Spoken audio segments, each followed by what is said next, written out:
வணக்கம்.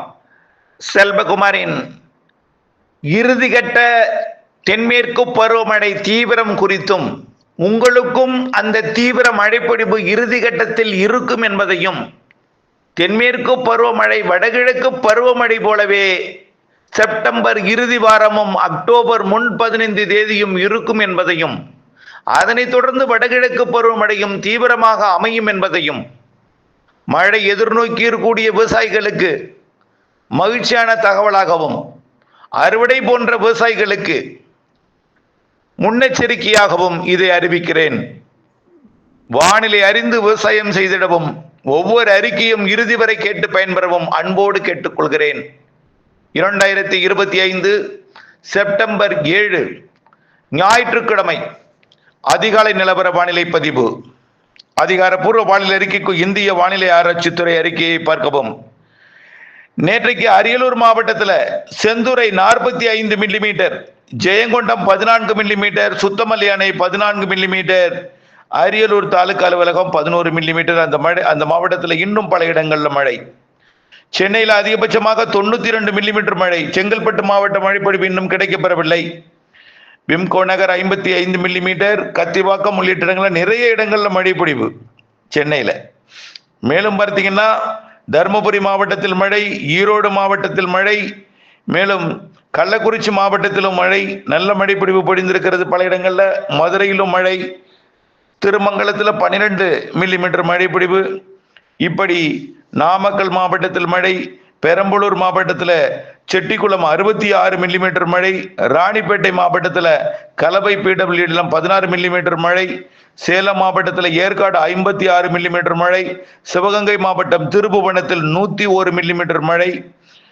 அடுத்தபடியாக நீலகிரி மாவட்டம் பந்தலூர் தாலுகா அலுவலகம் 46 மில்லிமீட்டர் மழை. அடுத்தபடியாக திருச்சிராப்பள்ளி மாவட்டம் வாத்தலை அணைக்கட்டு 65 மில்லிமீட்டர் மழை.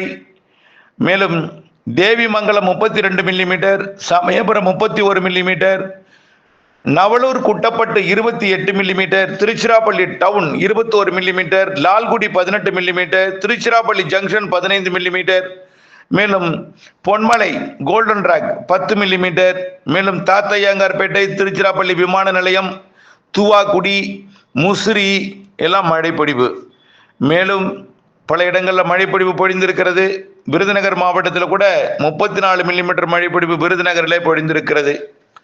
இந்த நிலையில இன்றைக்கு 7ஆம் தேதி டெல்டா உட்பட பல்வேறு மாவட்டங்களில் மழைப்பொழிவு உறுதி. நாளை 8ஆம் தேதி அதைவிட கூடுதல் பரப்பிலே, 9ஆம் தேதி அதைவிட கூடுதல், 10, 11 தேதிகளில் இன்னும் கூடுதல் பரப்புள்ள மழை. காற்று பகுதிக்கும் மழைப்பொழிவு கிடைக்கும். கணவாய் நுழைவாயில் மட்டும் மழைப்பொழிவு இந்த மாத 12ஆம் தேதிக்கு பிறகு உருவாகக்கூடிய தென்மேற்கு பருவ மழையை ஏற்படுத்தக்கூடிய ஆந்திர பிரதேச நிகழ்வு தீவிரமடையும் பொழுது தென்மேற்கு பருவமழையை கொண்டு வரும். அப்பொழுது கேரளா மற்றும் தமிழ்நாட்டின் மேற்கு தொடர்ச்சி மலைக்கும் மழைப்பொழிவை ஏற்படுத்தும். தமிழ்நாட்டின் வளிமண்டலத்தில் காற்று சுழற்சி இருந்து கொண்டு வடமேற்கு வெப்பநீராவி வந்து சேர நல்ல மழைப்பொழிவை தொடர்ந்து கொண்டிருக்கும். வரக்கூடிய 15ஆம் தேதிக்கு மேல் நல்ல ஒரு மழைப்பொழிவை காற்று பகுதி, கணவாய் பகுதி உட்பட தென் மாநிலங்களுக்கு, கேரளா, தமிழ்நாடு, புதுச்சேரி, காரைக்கால், மாகே, ஏனாம், ஆந்திர பிரதேசம், தெலுங்கானா, கர்நாடகா என்று மகாராஷ்டிரா, கோவா எல்லாமே நிறைய மழைப்பொழிவை கொடுக்க இருக்கிறது. காற்று பகுதி என்பது இந்த மாதம் 16ஆம் தேதிக்கு மேல் மழை பகுதியாக மாறிவிடும். 18, 19, 20, 21, 22 எல்லாம் நல்ல மழைப்பொழிவு நாட்களாக இருக்கும் காற்று பகுதிக்கும். அப்ப காற்று பகுதிக்கும் மழை என்றால் பிற பகுதிகளுக்கு மிகச்சிறப்பான மழைப்பொழிவு கிடைக்கும். காற்று பகுதி என்பது மழை பகுதியாக மாறிவிடும். பிரச்சனைக்குரிய பகுதி என்பது எதுவுமே இல்லாமல் மழைப்பொழிவு கொடுக்க தொடங்கிவிடும். இந்த மாதம் 22ஆம் தேதி வரை ஒரு நிகழ்வு, 23 30ஆம் தேதி வரை கொடுக்கக்கூடிய நிகழ்வு மழைப்பொழிவு இன்னும் கூடுதல் கொடுக்கும். ஆந்திர பிரதேசத்தின் மையப்பகுதி வழியாக, தெலுங்கானா வழியாக, கர்நாடகாவின் வடக்கு பகுதி, கோவா, மகாராஷ்டிரா பகுதியை நோக்கி நகரக்கூடிய இந்த மாத இறுதி நிகழ்வு, அதாவது 23 30ஆம் தேதிக்குள் நகரக்கூடிய நிகழ்வு இன்னும் கூடுதல் மழைப்பொழிவை தமிழ்நாட்டிற்கு கொடுக்கும். தமிழ்நாட்டில் வடகிழக்கு பருவமழை போன்ற ஒரு மழைப்பொழிவை இந்த மாத இறுதி வாரம் கொடுக்கும் என்பதில் மாற்றமில்லை. அதே மழை கேரளாவிற்கும், தெற்கு ஆந்திர பிரதேசம், தெற்கு கர்நாடகாவிற்கும், வடக்கு ஆந்திர பிரதேசம், மத்திய ஆந்திர பிரதேசம், தெலுங்கானாவிற்கும் கொடுக்கும். ஆக நல்லதொரு மழைப்பொழிவு இந்த மாத இறுதியில் அமைய போகிறது. அக்டோபர் முதல் 15 தேதியில் மேலும் 2 நிகழ்வுகள், அதுவும் வடகிழக்கு பருவமழை போலவே மழைப்பொழிவை கொடுக்கும் என்பதில் மாற்றமில்லை.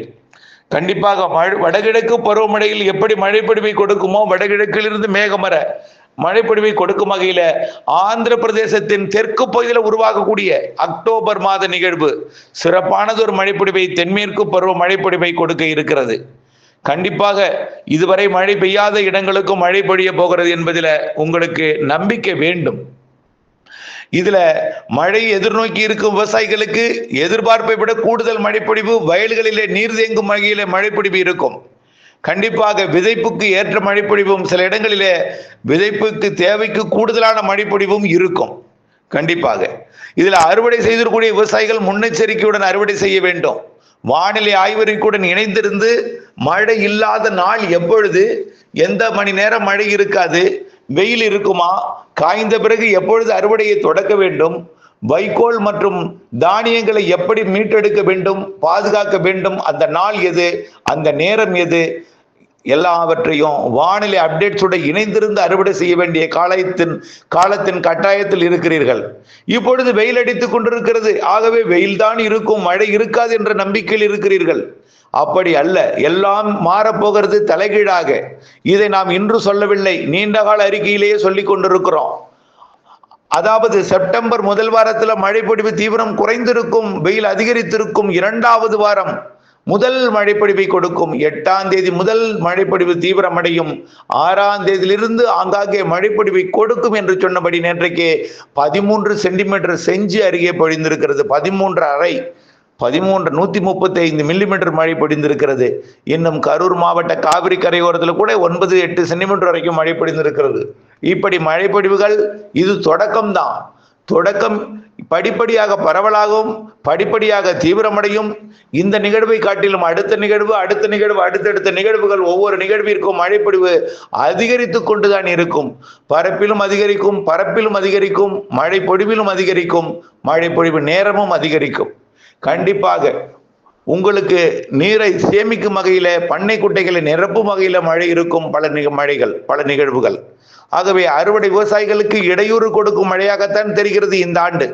குறுவை அறுவடை செய்யும் பொழுது மழை இருக்கும் என்பதை நினைவில் கொண்டு, வானிலை அறிக்கையோடு இணைந்திருந்து, இடைவெளி அறிந்து, மழைப்பொழிவு நாட்கள் அறிந்து, திட்டமிட்ட வேளாண்மை செய்திடவும், அறுவடையை திட்டமிட்டு முடிக்கவும், திட்டமிட்டு நெல் தானியங்கள் உள்ளிட்ட இதர உற்பத்தி பொருட்களை மீட்டெடுக்கவும், தீவனத்தை மீட்டெடுக்கவும் வானிலை ஆய்விற்கு கூட இணைந்திருக்க அன்போடு கேட்டுக்கொள்கிறேன். நன்றி.